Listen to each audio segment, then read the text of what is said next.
இப்ப எதுக்கு அவனை போட்டு அடிச்ச? இவன் ஒரு திருட்டு நாய். என்ன சொல்ற? என்ன பண்ணிருக்கான்னு பாரு.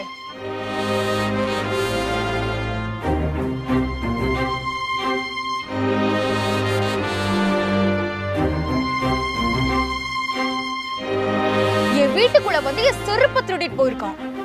ஏன்டி இப்படி பண்ண? அவனுக்காக நான் மன்னிப்பு கேட்டுக்கிறேன்.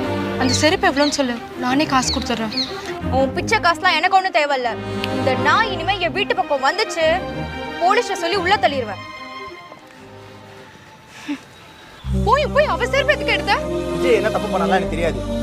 ஆனா இவ அவளோட செருப்பை விஜய் கையில கொடுத்து ரோட நடக்க விட்டுருக்கான். அதனால தான் அந்த செருப்பு எடுத்து வந்து கீச்சு தூக்கி போட்டேன். அன்னைக்கு எனக்கு எவ்வளவு கஷ்டமா இருந்துச்சு தெரியுமா? ரோட்ல எல்லாரும் பார்த்தாங்க. எதுக்காக விஜய் இவ்வளோ கஷ்டப்படுறான்னு தெரியல. அதான் எனக்கும் தெரியல. நீங்க இந்த வீடியோ ஃபுல்லா பார்க்கணுமா? கீழே ஆரோ மார்க் காட்டுற ப்ளே பட்டனை கிளிக்